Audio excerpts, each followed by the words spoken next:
Mesdames, Messieurs, bonsoir. Bienvenue dans ce journal. Tout de suite, les titres. Qu'en France, rencontre B2B et exposition vont ponctuer le 10e anniversaire du Forum Africalia les 27, 28 et 29 mai 2020. Ce mardi 18 février, le comité d'organisation a été installé dans ses fonctions. Sur la table des échanges, le massacre des chrétiens dans le Yaga dimanche dernier et le processus de réconciliation nationale. Entre autres, le chef de file de l'opposition politique était face à la presse ce mardi 18 février 2020. Voilà pour les titres. Merci de nous suivre. Le premier responsable de la Caisse de dépôt et de consignation du Burkina Faso s'est rendu ce 18 février chez le chef du gouvernement. L'objectif était de faire le point de l'avancement des tâches entrant dans le cadre de la bonne marche de la Caisse de dépôt et de consignation à Christophe Dabiré. À l'issue de cet entretien, le directeur de la CDCBF, Paul Kabatieba, a assuré que sa structure sera opérationnelle en 2020. Nadine Zongo. La Caisse de dépôt et de consignation sera opérationnelle en 2020. C'est ce qu'a rassuré son premier responsable, Paul Kabatieba, au Premier ministre Christophe Marie-Joseph Dabiré. Après la nomination et l'installation des grands organes de la structure, place au recrutement des cadres et responsables qui auront la lourde tâche d'animer la Caisse de dépôt et de consignation CDCBF. C'est d'ailleurs l'un des grands objectifs que s'est fixé l'équipe pour cette année 2020. Le premier objectif stratégique, c'est de compléter la gouvernance par le recrutement des cadres, des responsables qui vont animer la Caisse de dépôt et de consignation. Et si Dieu le veut, dans les semaines qui viennent, nous allons lancer des avis à recrutement dans la presse pour recruter les principaux responsables qui viendront, en tout cas, prêter main forte à la direction générale pour animer donc, la gestion de la Caisse de dépôt et de consignation. Et à la suite donc, de ces recrutements, le deuxième grand défi que nous sommes fixés pour l'année 2020, ça va être ce qu'on appelle la centralisation des dépôts. Le second objectif principal est la centralisation des dépôts. Selon le directeur général de la CDCBF, Paul Kabatieba, la centralisation des dépôts vise à protéger l'épargne populaire et à appuyer la dynamique de développement du pays avec des ressources locales. L'épargne populaire, c'est l'épargne réglementée de Burkinabé.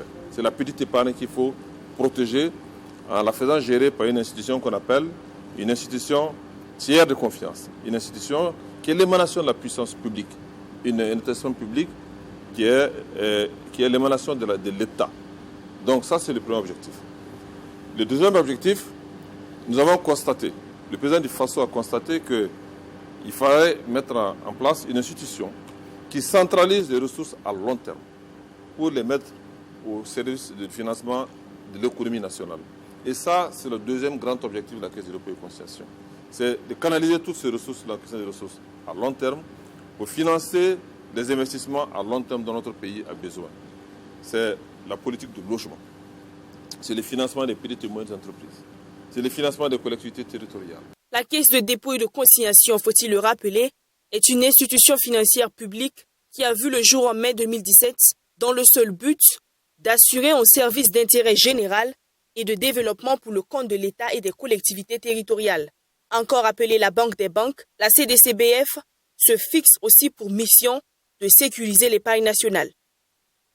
Je vous le disais en titre, Ouagadougou vibrera bientôt au rythme d'Africalia, ce forum ouest-africain de développement des entreprises. Conférences, rencontres B2B et expositions sont entre autres activités qui vont ponctuer ce 10e anniversaire d'Africalia les 27, 28 et 29 mai 2020. Ce mardi 18 février, le comité d'organisation a été installé dans ses fonctions et c'était en présence de notre reporter Youmandia Bachir-Doussa. Le 7e Forum ouest-africain de développement des entreprises, Africalia, se tiendra du 27 au 29 mai 2020 à Ouagadougou. Ce sont près de 500 participants issus d'une vingtaine de pays qui sont attendus à ce 10e anniversaire d'Africalia. Cette rencontre initiée par les acteurs a un double objectif. Présenter le comité d'organisation et expliquer aux entreprises les conditions de participation à ce forum. Une occasion pour le comité d'organisation de revenir sur les opportunités qu'offre Africalia. C'est d'abord cette capacité d'avoir une multitude de rendez-vous en 24 heures. Parce que vous savez que pour avoir ce type de forum, il faut prendre un billet d'avion, il faut prendre une réservation d'hôtel à l'étranger, il faut s'assurer de se déplacer sur place. C'est des opérations à 1,5 million à 2 millions pour les entreprises. Donc on réduit pratiquement de 10 fois le prix pour donner la possibilité à nos chefs d'entreprise. Et c'est d'ailleurs pourquoi le forum marche aussi bien depuis 10 ans et sans discontinuer, nous avons autant d'entreprises. Donc nous allons persévérer dans ce sens-là, à convaincre les entreprises au niveau local et au niveau sous-régional que c'est un événement incontournable. D'ailleurs, c'est devenu l'événement majeur en matière d'affaires dans la sous-région. À l'instar des grands autres événements, le gouvernement compte jouer sa partition pour la réussite de ce rendez-vous d'affaires. Notre pays a pris très tôt conscience des défis sécuritaires et c'est pour cela que nous avons mis les moyens pour sécuriser l'ensemble du pays, mais aussi de manière particulière quand il s'agit donc des grands événements qui se déroulent au Burkina Faso, les choses se sont toujours déroulées très bien et depuis effectivement donc les différentes années qui sont passées. En témoigne le succès de CIAO 2018 qui s'est passé avec des milliers de participants sans aucun problème. En témoigne le succès du FESPACO qui s'est déroulé ici sans aucun problème. En témoigne le succès du CICOT tout dernièrement avec une trentaine de pays qui sont déplacés sans aucun problème. Et tout l'ensemble des événements que nous organisons jusque-là se passe sans aucun problème. Africalia ne dérogera pas à cette règle. Pour accompagner l'entrepreneuriat des jeunes et des femmes, Africalia 2020 compte subventionner à hauteur de 50% les frais d'inscription des jeunes entrepreneurs de moins de 35 ans désirant participer selon une grille de répartition sur les 13 régions du Burkina Faso. Comme à l'accoutumée, le chef de file de l'opposition politique était face à la presse ce mardi 18 février. Les conférenciers du jour étaient Jean-Hubert Bazier, président de l'Espoir, et Adama Serré du RDEBF. Sur la table des échanges, le massacre des chrétiens dans le Yaga le dimanche dernier et le processus de réconciliation nationale. Pour l'opposition politique burkinabé, les lignes bougent en ce qui concerne le processus de réconciliation nationale. Et cela conformément aux conclusions du dialogue politique. Et en réponse à cette question, l'opposition dit avoir transmis au ministère en charge de l'administration territoriale ses propositions afin que les Burkinabés se disent des vérités et se réconcilient pour relever les défis qui assaillent le pays. Le CEFOP s'est aussi indigné contre le massacre des fidèles chrétiens le dimanche dernier, dont le bilan fait état de 24 morts et 18 blessés selon le communiqué du gouverneur de la région du Sahel. Il est impératif que l'État sécurise les lieux de culte, de même que les autres lieux de rassemblement des citoyens. Il est aussi nécessaire que le gouvernement crée un observatoire national des libertés religieuses au chapitre de la réconciliation nationale. Les lignes bougent dans le sens des conclusions du dialogue politique. Les filles et fils du Burkina ont besoin de se parler, de se dire des vérités, de se réconcilier véritablement et d'unir leurs forces. Autre sujet évoqué par l'opposition, la condamnation des blogueurs Naïm Touré, Aminata Racho, Laouseni Taoudraogo par le tribunal de grande instance de Ouagadougou pour diffamation et injure publique. Mais aussi, il a été question de l'activisme politique du médiateur du Faso, Saran Sérémé, dénoncé par le CEFOP. Il est désormais hors de doute qu'une confusion s'est installée de par son activisme politique en faveur de son parti ou au profit du président du Faso et de la majorité, jetant ainsi du discrédit sur une fonction jusque-là très respectée. Un médiateur de la République ne saurait être un acteur partisan du jeu politique. L'opposition politique voudrait relever le fait que les 3 blogueurs contribuent immensément à la lutte contre la corruption et la mauvaise gouvernance érigée en sport favori par les hommes du pouvoir. L'opposition politique voudrait relever le fait que les 3 blogueurs contribuent immensément à la lutte contre la corruption et la mauvaise gouvernance érigée en sport favori par les hommes du pouvoir.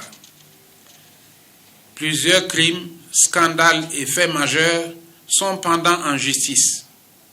Il s'agit entre autres des crimes emblématiques de sang, du charbon fin, de l'enrichissement illicite de certains ministres. L'opposition politique burkinabé de déplorer des opérations de délivrance de Sénibé par des responsables du parti au pouvoir. Une attitude, selon Jean-Hubert Bazier, qui ouvre les portes au clientélisme.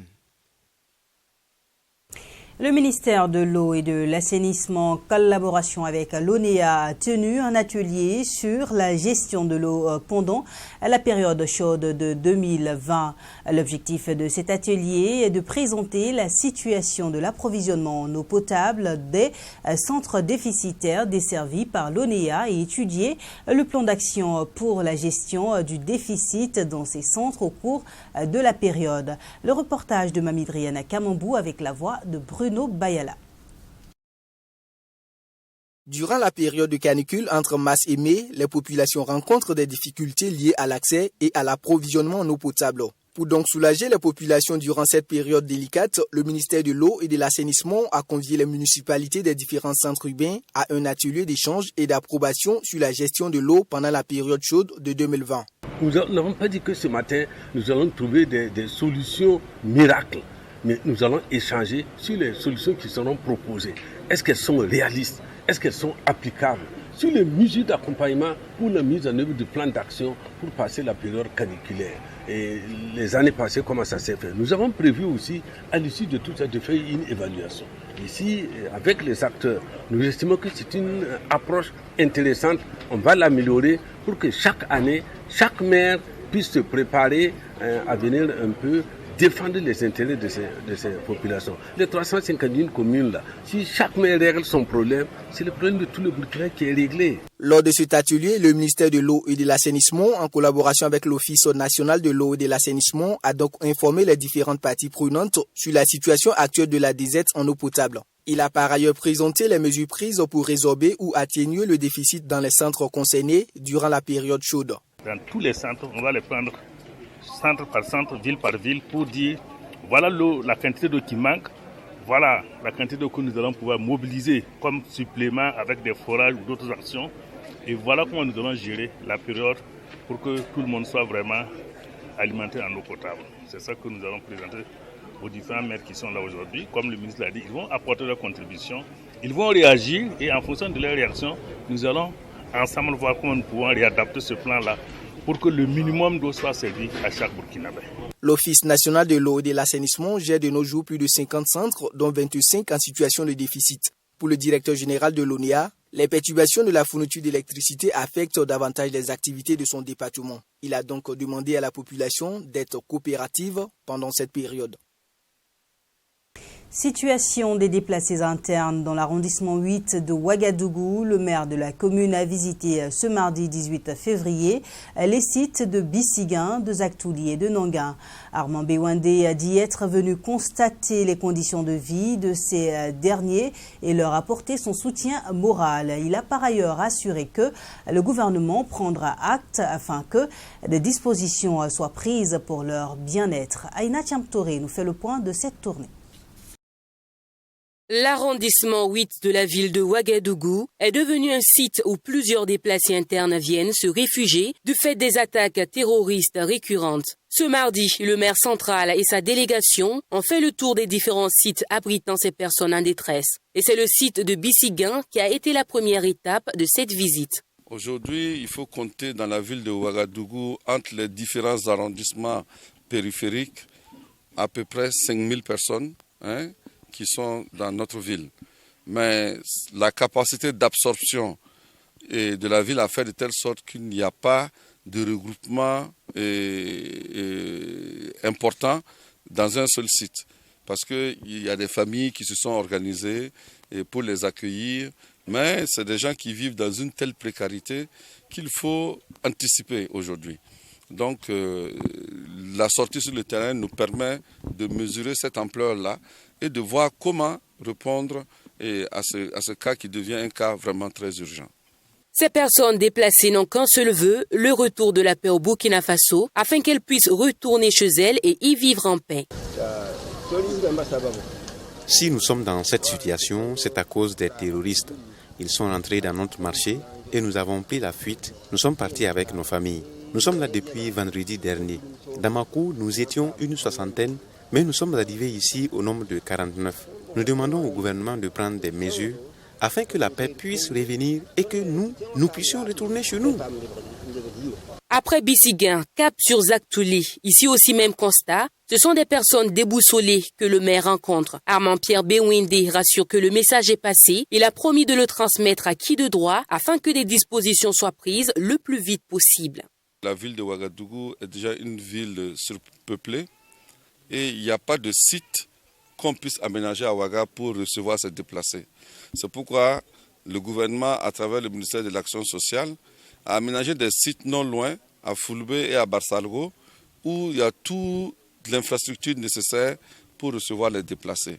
Mais comme tous ne peuvent pas être canalisés, et ils arrivent en compte-gouttes, et quand nous on se rend compte qu'il y a une masse critique dans notre ville, et notre rôle est de venir constater et de rendre compte au ministère qui va s'organiser pour que ces personnes-là puissent rejoindre les sites aménagés à cet effet. Et c'est sur le site de Norin que s'est achevée cette tournée de la mairie, une tournée accueillie avec beaucoup d'espoir par ces déplacés qui ne savent plus à quel saint se vouer. Une sortie de terrain qui aura permis au maire de Ouagadougou de donner sa position sur la situation du collectif des policiers municipaux du Burkina. Sa réaction au micro d'Aïna Tiamtoré. C'est un problème de reclassement. C'est l'État seul qui peut signer un décret. Il n'appartient pas à un maire de signer un décret pour reclasser un agent. Alors que ce qu'il nous demande, c'est de reclasser les anciens agents pour qu'ils soient au même niveau de traitement que les nouveaux agents qui sont recrutés.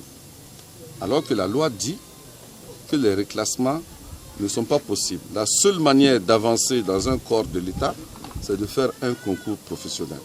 Et tous les ans, nous ouvrons des concours professionnels pour les agents qui sont en capacité de le passer. Mais c'est la réalité. Et tous les agents, il y a beaucoup d'agents qui sont plus ou moins proches de la retraite, qui ont dépassé l'âge de passer les concours professionnels et qui n'ont plus de chance d'avancer. C'est une question de gestion de carrière. Maintenant, prendre ce tort, mettre sur les collectivités territoriales et faire croire que c'est l'AMBF qui bloque, non, ce n'est pas la vérité. La vérité est que aujourd'hui, l'État est en train de faire une relecture du statut du policier municipal. Et pour le syndicat des policiers municipaux, c'est que les collectivités territoriales arrêtent de recruter jusqu'à ce que cette lecture se fasse, ce qui n'est pas possible. Pour la simple raison que nous avons des besoins et la population augmente, le territoire est devenu très grand, nous avons des besoins en sécurité, nous ne pouvons pas ne pas recruter sous l'ancien statut. Si le nouveau statut vient à voir le jour, l'État trouvera le mécanisme nécessaire pour pouvoir adapter ce nouveau statut-là aux policiers. Une délégation de la maîtrise d'ouvrage de l'aéroport de Dansin était chez le Mogonaba Bangogo ce mardi 18 février. L'objectif de cette visite était de présenter au chef suprême d'Emocé le projet de construction de l'aéroport international de Ouagadougou et de demander des bénédictions pour le bon déroulement des travaux. Sanata Seré. Le directeur général de la maîtrise d'ouvrage de l'aéroport de Dansin et son équipe au Palais Royal. Ils s'y sont rendus ce mardi pour faire part au Mogonaba du projet de construction du nouvel aéroport international de Ouagadougou et demander par la même occasion ses bénédictions avant le début effectif des travaux. Donc, par la volonté de Dieu et grâce à ces bénédictions, j'ai été porté à la tête de cette grande structure-là. Vous savez que la MOAD, c'est actuellement le programme phare du Burkina. Je dirais même de la sous-région. Donc c'est un programme composé de plusieurs projets structurants pour le pays. Et la tâche est vraiment très grande. Donc c'est normal, c'est légitime que le fils que je suis pour lui vienne auprès de lui solliciter sa bénédiction, ses conseils et ses orientations, j'allais dire. Le Mogonaba, après avoir pris connaissance des enjeux du projet et ses retombées potentielles pour le Burkina Faso, a prodigué des conseils aux visiteurs du jour. De par ses conseils et les orientations qu'il a données, il a souhaité que nous démarrons tout de suite par la clôture pour pouvoir sécuriser la zone. Je pense que ne serait-ce que ce conseil-là, c'est édifiant. C'est édifiant, c'est pour dire que on n'a pas besoin d'être technicien ou ingénieur de formation pour comprendre l'enjeu de ce projet-là. C'est un grand projet et en venant auprès de Sa Majesté, si nous bénéficions de ces bénédictions, on va dire que la tâche pourrait se faciliter un peu. Situé à 35 km de Ouagadougou, l'aéroport international de Donsé couvre une superficie de 4400 hectares. Sa construction devrait améliorer la sécurité et la sûreté des activités aéronautiques et optimiser la mise aux normes internationales de la nouvelle plateforme aéroportuaire. La radiodiffusion télévision du Burkina fait peau neuve pour rester au cœur des grands événements. Ce 17 février, le ministre en charge de la communication a procédé à l'ouverture officielle des nouveaux plateaux de la télévision. Serge Bado. Doter la RTB de nouveaux outils modernes lui permettant de soigner son image dans le paysage audiovisuel national, c'est l'objectif de cette cérémonie. Depuis l'effectivité de la télévision numérique de terre le 1er novembre dernier, la concurrence est de plus en plus accrue. Un nouveau décor qui permettra à la RTB d'être plus présente dans la sphère audiovisuelle. C'est un sentiment de satisfaction, mais également un sentiment de gratitude. Gratitude à l'endroit du gouvernement qui a accepté très tôt, malgré les difficultés financières, d'allouer les crédits parce qu'ils avaient compris l'intérêt. Gratitude à l'endroit du ministère de l'économie et des finances qui nous a facilité le travail pour nous permettre de contractualiser avec les opérateurs que nous voulions. Et gratitude également à toute l'équipe de la RTB qui a su donc durant ces une année de travaux trouver le juste milieu pour continuer les programmes, mais également prendre possession de ce nouveau décor qui est pour moi un outil de production à la hauteur des ambitions de la nationale au niveau de la télévision. Un nouveau décor qui va avec une nouvelle grille, celle d'être plus proche du téléspectateur. Et pour le directeur général de la radiodiffusion télévision du Burkina, ces nouveaux décors et programmes permettront à la télévision nationale du Burkina d'être à la hauteur des attentes du public. C'est une nouvelle grille qui donne bien évidemment la place à l'information de proximité, des sujets que vous n'allez pas aller trouver par exemple sur les grandes chaînes de télévision. Donc nous n'avons pas besoin de mener de la concurrence, faire de la concurrence à ces grandes chaînes alors que nous avons de l'information, des sujets de proximité qui sont à portée de main. Donc bien évidemment en termes de traitement de l'information, on va miser sur ces aspects. On a également un devoir impératif d'aller à l'équilibre de l'information, permettre à l'ensemble des acteurs, qu'ils soient de la majorité, de l'opposition ou de la société civile, avoir accès aux médias publics, notamment la radio et la télévision nationale. Vous savez bien que la télévision, c'est informer, c'est également éduquer, c'est également distraire. Donc le volet distractif sera également pris en compte avec des émissions déjà connues et puis bien évidemment un certain nombre de nouveaux rendez-vous que je vais vous laisser découvrir au fur et à mesure. D'un coût total de 457 millions de francs CFA, ces décors ont été acquis selon le ministre en charge de la communication difficilement en raison des lourdeurs de certains pans de la commande publique. Il a par ailleurs invité les travailleurs à prendre soin du matériel. Bientôt, un nouvel ouvrage dans le monde de la littérature burkinabé. Your Dream is Still Possible. C'est le titre du livre de l'auteur burkinabé résidant aux États-Unis, Bernard Zungrana. Paru aux États-Unis en 2012, en mars prochain, l'auteur compte le rééditer en français. Youmandia Bachir Dossa est allé à sa rencontre de passage à Ouagadougou. Your Dreams is Still Possible, ou encore Ton rêve est toujours possible. Un livre qui se présente comme un antidote pour vaincre ses peurs, nourrir ses rêves et réaliser ses projets. En 145 pages, il vous livre les clés du succès. C'est une somme de paradigmes bâtie autour d'une expérience personnelle de l'auteur. Lui, qui est né à 493 km de Ouagadougou, Sidiradougou dans la Comoé, est aujourd'hui fonctionnaire dans l'État de Minnesota aux États-Unis. De son passage au Britannique militaire de Kadiogo, PMK, en passant par l'Europe aux États-Unis, Bernard Zungrana a voulu témoigner l'histoire d'une vie, celle d'un aventurier, mais surtout qu'elle puisse en inspirer d'autres. L'envie m'est venue à un certain moment de me dire qu'il est temps aussi que j'apporte ma plume à la connaissance et aussi à l'aide aux jeunes pour grandir. Donc c'est pour ça que j'ai décidé qu'il était temps que j'écrive un livre qui va parler des expériences que j'ai vécues au Burkina Faso, en Europe, et aussi aux États-Unis, et surtout mettre l'accent sur les obstacles que j'ai eu à traverser et les résultats que j'ai obtenus pour pouvoir inspirer des milliers de jeunes qui veulent soit aller à l'aventure ou qui veulent rester au Burkina Faso et qui veulent avoir du succès dans la vie. Paru en 2012 aux États-Unis et édité en anglais, ce livre est présentement disponible en ligne au prix de 15 000 francs CFA. Mais l'auteur, dans le souci de le rendre plus accessible aux Burkinabés, compte rééditer ce livre en français. Il est disponible actuellement en ligne sur Amazon, sur Barnes & Noble et sur toutes les librairies en ligne. Il est disponible. Malheureusement, il n'est pas encore disponible au Burkina Faso dans l'État parce qu'il est fait en anglais. Mais le processus d'édition est en cours et la traduction est en cours et l'édition sera terminée en mars et l'ouvrage sera disponible dans les grandes maisons, dans les librairies de la place. La version qui sera éditée au Burkina Faso coûtera autour de 5 000 francs CFA. Le bouquin il pourrait coûter 15 000 ou 20 000 francs CFA, mais j'ai trouvé qu'il fallait qu'à mon niveau, je réduise les coûts pour permettre à la majorité de la population de pouvoir se procurer une copie du livre, le lire, s'inspirer et bénéficier des leçons que je donne dans le livre. Bernard Zungrana, né en 1965 et à son premier essai littéraire. Issu de l'École nationale des régies financières du Burkina Faso, il est diplômé en master de gestion de l'administration publique. Et puis en sport, nous parlons encore du derby entre l'ASFA Yenega et l'étoile filante de Ouagadougou et Faux.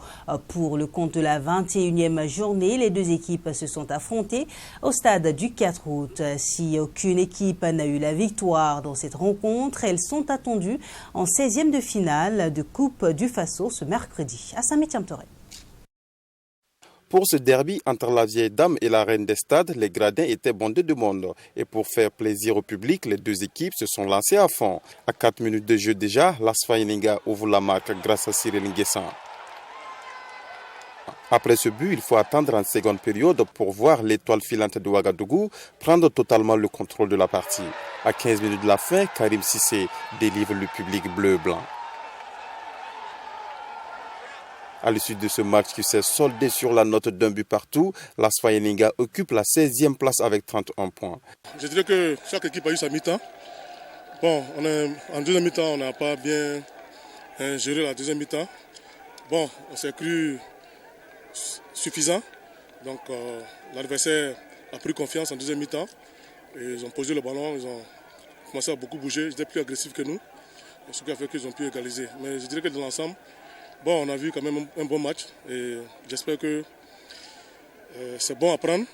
C'est bon à prendre même si on venait chercher 3 points ce soir. Les Faux est toujours au bas du tableau, 11e avec 24 points. Et ça n'a pas été facile dès le premier mi-temps parce qu'il y a eu des lacunes techniques. Et ça s'est bien passé dans l'ensemble qu'on n'a pas encaissé un deuxième but avant de rentrer dans les vestiaires.